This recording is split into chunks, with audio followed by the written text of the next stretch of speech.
আজই ডাউনলোড করুন আর এনজয় করুন আপনার পছন্দের শো। কখনো কখনো মনে হয় এই গাঙ্গুলি বাড়িতে যাওয়াটা আমার কপালে লেখা ছিল, যাতে জন্ম জন্মান্তরের সম্পর্ক তৈরি হতে পারে। তার মধ্যে তুমিও আছো কুসুম। আমার দেওর তাহলে কোথায় থাকবে? ওর যে আমি আর ওর দাদা ছাড়া কেউ নেই। ওর নামের মতোই হ্যাবলা। আপনি বুঝতে পারছেন তো? গোয়াল ঘরে। গোয়াল ঘরে? হবু জামাই থাকবে গোয়াল ঘরে? হ্যাঁ, তুমি সেখানেই থাকবে। এই বাড়িতে তোমার ঢোকার কোনো অনুমতি নেই। আমি বরং এদের সবার জন্য চা নিয়ে আসি। আয় অনু, আমার সঙ্গে আয় আয়। এই জাদুকর, আমার নাম খুঁজে পেলে না? হ্যাবলা, তোমার এই নামের চক্করে আমাকে এখন গোয়াল ঘরে থাকতে হবে। ঈশান সাহেব, আপনি না অনুশ্রীর দিকে তাকানোটা বন্ধ করুন। আমরা এখানে পরিবারের মন জয় করতে এসেছি, মার খেতে নয়। অভিমন্যু রায়চৌধুরী মন জিতে তার মেয়েকে কনের সাজে সাজিয়ে তারপর গাঙ্গুলি বাড়িতে ফিরবে এই ঈশান গাঙ্গুলি। তো ডায়লগবাজি হয়ে গেলে গোয়াল ঘরে যান। ও, গোয়াল ঘরের কাজগুলো পারিস তো? হ্যাঁ, আপনি যেরকম চাষের কাজ জানেন, ঠিক তেমনই ঈশান সাহেবও গোয়াল ঘরের কাজ পারে, তাই না? আমার খুব খিদে পেয়েছে। এখন তো দেবীমারও খাওয়ার সময় হয়েছে। জানি না দেবীমা খেতে বসেছেন কিনা। এই নাও গো, তোমাদের চা নাও, এসো ধরো। তা কত বছর বিয়ে হয়েছে তোমাদের? এই না, তুমি না, স্ত্রীরাই সব সময় বলে, তারা সব নিয়ম মানে, তারা দিন তারিখ সব মনে রাখে। তাই তুমি না, তোমার স্বামী বলবে। তা বলো রাজা, কবে বিয়ে হয়েছে তোমাদের?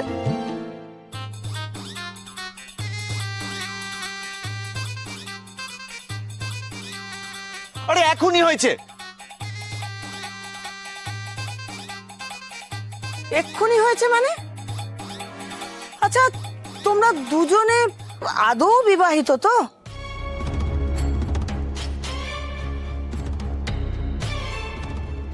কি আড়াল করছো তোমরা? না না, আমরা তো সত্যি করে বলো, তোমরা দুজনে আদৌ বিবাহিত তো? আমি আমি আমি বলছি, আসলে আমাদের বিয়েটা সকলের অমতে হয়ে গিয়েছে।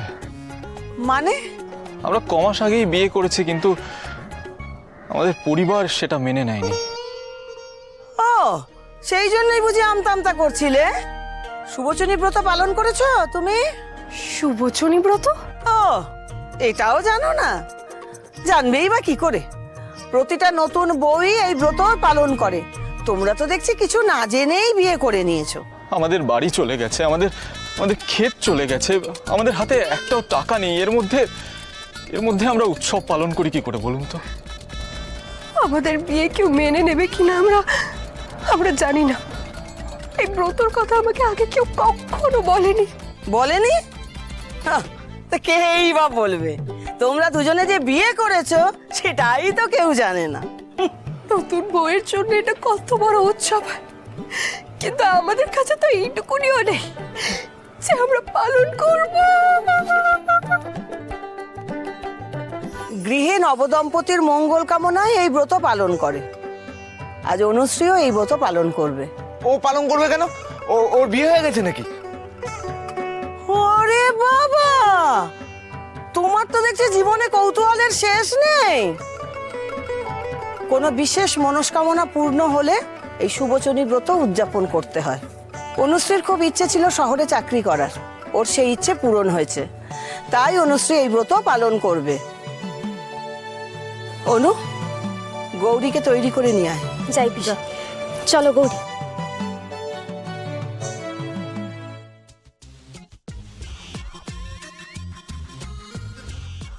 ভাই না, আমরা বাড়িতে ঢুকে গেছি। ইয়েস!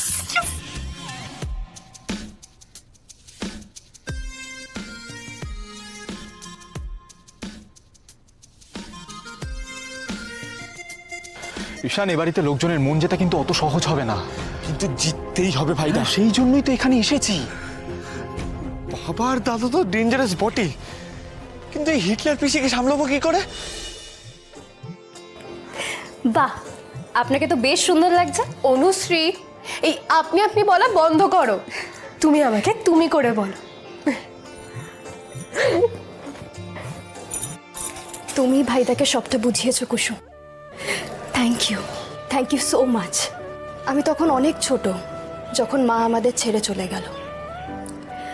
আমি বাবা দাদার কাছেই বড় হয়েছি, আর সব সময় দিদি বা বোনের একটা অভাব বোধ করেছি। কখনো কখনো মনে হয় এই গাঙ্গুলি বাড়িতে যাওয়াটা আমার কপালে লেখা ছিল, যাতে জন্ম জন্মান্তরের সম্পর্ক তৈরি হতে পারে। তার মধ্যে তুমিও আছো কুসুম। অনুশ্রী, আমিও তোমার মতো ছোটবেলায় আমার মাকে হারিয়েছি।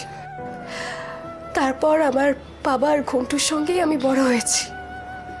তাই আমার থেকে বেশি ভালো তোমার মনের কথা আর কেউ বুঝবে না অনুশ্রী। আমি তোমায় কথা দিচ্ছি, আমি আজীবন তোমাকে আমার বোনের মতো আগলে রাখবো। এই আমাদের তাড়াতাড়ি রেডি হতে হবে, পিসি এক্ষুনি ডাকলো বলে। ভাইদা, বল। এই ভাইদা, এই কুর্তাটা আমার শ্বশুর বাড়ি থেকে প্রথম গিফট টাইপ। বল, এটা আমার জীবনে এই পৃথিবীর সব থেকে মূল্যবান জিনিস। তুই এত ক্রিঞ্জ কবে থেকে হয়ে গেলি রে? প্রেমে রে ভাইদা, প্রেমে পড়লে মানুষ এসব একটু করতেই থাকে। তোর মতো এরকম ন্যাকানা আমি আর একটাও দেখিনি, জানিস? যেটাকে তুই ভাবিস ন্যাকামি, সেটা আমার কাছে ভালোবাসা। আমি একে সহ্য করতে পারছি না। ভাইদা টেক আ চিল পিল। এরকম ভাবে থাকিস না। নে, তুই আমার একটা ছবি তোল দেখি। হ্যাঁ, ছবি তোল। ছবি দিয়ে কি হবে?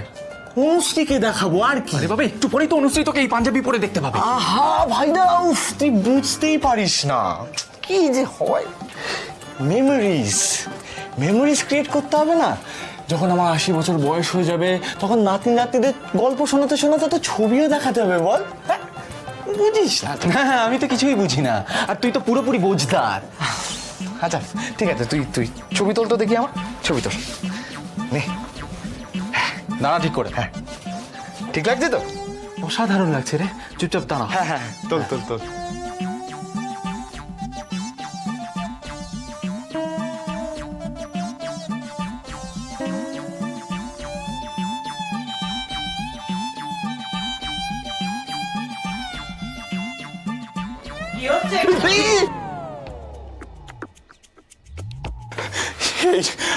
আপনি বারবার এরকম ভাবে ভয় পাইয়ে দেন কেন বলুন তো? ভয় তারাই পায় যাদের মনে চোর থাকে। আর এই যে তোমার বউ ওখানে মন দিয়ে পুজো করছে, আর তুমি এখানে ফুর্তি করছো। না, যাও তাড়াতাড়ি বউয়ের কাছে যাও।